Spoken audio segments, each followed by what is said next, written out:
Hello, this is Understanding Elon Musk. This is part 2 about the Twitter talk. I repeat the last question of George.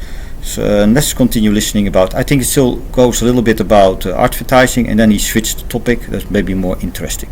So let's go and listen. When you run an ad campaign on Twitter, you can choose, I think.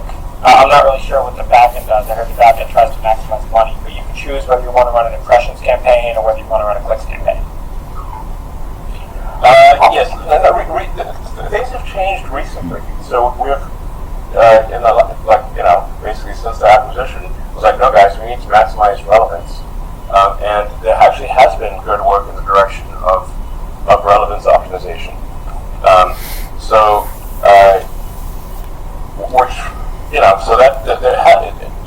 I don't mean to be sort of all negative here. There's a lot of, there has been good work recently in the direction of actually having ads that are relevant.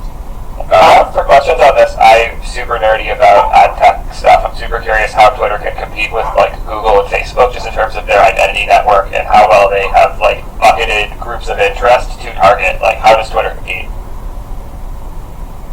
Actually, I think Twitter can actually do arguably better for someone that has used Twitter for some period of time. So if you have used Twitter for, let's say, I don't know, a few weeks, and you have like you're several hours in, and it's the signal, the amount of signal that you have is high. You know what people, what topics people followed, what accounts people followed, what they liked. So what he means with the house signal is high. I think they trace all your movement in the application. So if you have financial application, you know exactly which button you push. For example, if you have like Amazon, if they have the buy application, they know exactly from which screen you came into the screen where you push the button. So they trace everything, so you can see the behavior of the people using the application, what they are doing. So this is also traced by the organization, by in this case Twitter. And they use this all for how efficient the menus are, how efficient the buttons are, but also they can see the human behavior of people using the application. Let's continue. What you can say, so if you count, there's and a bunch of the stuff is actually used at Twitter for recommended tweets. What is called sometimes the home timeline. If you like, there's like a little stars icon in the upper right of the Twitter interface. It'll say like for you or latest. So for you is recommended tweets. A lot of people don't realize that the upper right stars icon is a way that you can switch between recommended tweets and accounts that you actually follow. So also in applications, sometimes it's not clear how to really use the application. So we say always read the fucking manual, but a lot of people don't do that. They just start using it and they explore and they try find out by using it how the application works. They see the buttons. There are people maybe working with applications that never pushed a specific button or didn't know even if a screen existed. I've seen it in my work time. That sometimes it is better to explain sometimes with some screenshots in a manual, or in this case for Twitter, make some course on YouTube for how to use with everything, how you use it, or make it self-explanatory, or maybe some tips when you start up the application to show where it is. But it can also be that there are almost hidden features that they built in, but they forgot to tell, and even management of most people didn't know it, and only the developers knew it. So let's continue about these features. I bet a lot of people on this call apparently do not know that is what that stars icon is. The recommended tweets are actually pretty good.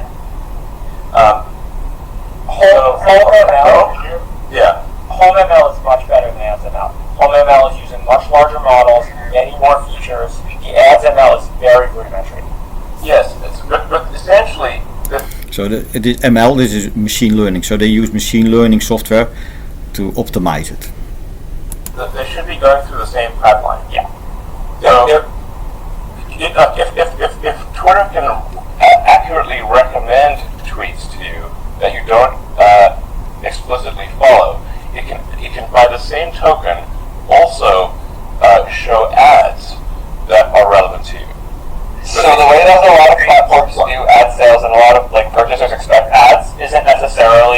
I'm going to give you these ads and I trust you to serve them to the right people. It's usually almost the opposite, where it's, I want to target this group of people in this region who went to a Jiffy Lube in the last 72 days. That level of micro-targeting is something a lot of ad buyers now expect, and like it's a huge part of how CPMs can get so high on platforms like YouTube. Regardless of whether they're targeted or not, if your goal is CPMs, you should have a very good idea that someone's going to click on an ad before you show it to them, and you can do this with good ML. But sometimes these advertisers will serve entirely different versions of the same ad to different panel, please. He's just talking nonsense things. Here Elon Musk get frustrated because I think he knows better, because later you'll hear that he talked with advisor at companies that make this the place advisories. Yeah, sometimes you have to silence the people that speak to get your point across. I've actually talked to the advertisers. I talked to some major advertisers just today, this morning, and they're looking for, as you would expect, a return on investment. So that if they spend a certain amount of money, are they going to get a return in excess of the amount of money spent? Quite rational, not arbitrary or random. So, and I won't say who it is, but there are major advertisers who spent $60 million on Twitter this year, and they were like, we calculated the ROI. Actually, like, another company helped them calculate the ROI, and Twitter was the lowest. And this is why they're having difficulty spending additional money on Twitter, because they're literally looking at the lowest ROI. I'm like, yeah, okay, well, that's quite sensible. And then they were like, well, when this particular product is discussed in replies, wouldn't it make sense to, at that point, provide an ad that perhaps, since you are discussing this product, perhaps you would like to buy it? I'm like, yes, that would make total sense. We should, of course, do that. They're like, yeah, that would be awesome. If you do that, then we will be glad to spend more advertising on it. They were very rational and not arbitrary and random. I'll stand up for Theo worked at Twitch. He's provided some good stuff on this space so far. While in the limit I agree with you, it would require retraining advertisers. And I'm not saying you can't do it, but advertisers have come to expect a lot of this micro-targeting stuff. Facebook pioneered a lot of it.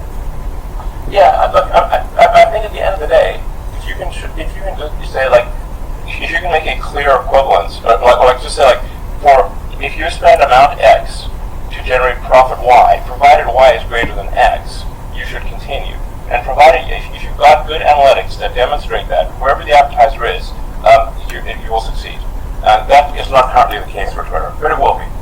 Do you want to fight every battle, or do you want to, I mean, is this the battle Twitter should be fighting? Or should we just provide the most standard, boring ads interface and just make it good like Instagram's? Instagram has an excellent advertising. So here is George asking if they want to innovate or pivot or make it better, of a new idea of make advertising in a new way. And I think maybe it's too early. Interface as just literally talk to anyone, and they probably, if they're using Instagram at all, they probably bought something last week. I bought stuff on Instagram ads. Yeah, Facebook has GPUs in the data center too. They're running decent-sized models on people. Yeah, it's. I don't think we're trying to split the atom here. We're just literally trying to show people ads for something they might actually want to buy. This is not the Manhattan Project, even though the database weirdly is called Manhattan. So it's just. This is common sense stuff. Like I said, I don't think this is monumentally difficult to implement. It will get implemented, and it will get done fast. Elon, would it be possible to offer like a more expensive $100 a month version with zero advertisements? I mean, 1% of people might be willing to pay that. This is very interesting, because you can have, of course, two choices. You can advertising can run your money for your platform, but also payment, and this is a nice middle way. So really, people that don't want to see any advertising, they will have to pay the price for what they normally would make with people with advertising. So you have to make a model for how much people are on the platform, how much money do we need as a company to run, how much advertising have we, and if we lose one user, how much have to pay, or with a little bit of bonus. So I think that's a good idea to let people pay for to get a clean experience on Twitter without advertising or commercials. So this is, you will see that more, I think, in the future. Yeah, absolutely. I think it's a no-brainer. This is just a question of what complexity do we have when. Okay. So, like, it's difficult to, frankly, it's difficult to overstate the difficulty of adding stuff to adding features. Features that should be easy to add are not easy to add because the stack complexity is extremely complex. So can we do refactors for that? So the problem is that even a little change will have a big effect on the whole software that is written on. So the stack, what he is telling about, means all the software. So the software of Twitter is written in Python and in Scala, and used to be also some parts in JavaScript and all other kinds of stuff. So what he means that all the scripting, all the stuff, all the software that is developed to run Twitter, that's called the stack.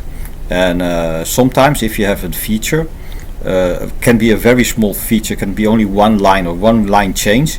It means that you have to go to all your software, the whole stack, everything, and because it can influence everywhere in the software. Sometimes you don't know, and so you have to test it.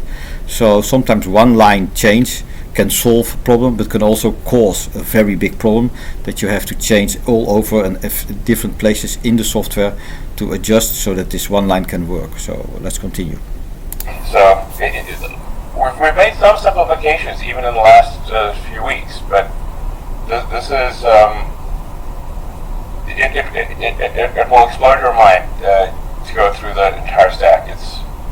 It's like wow. Well, but you have to sort of make a trade-off between features and refactor, right? Like if you have X amount of engineering team, you can decide how you want to allocate.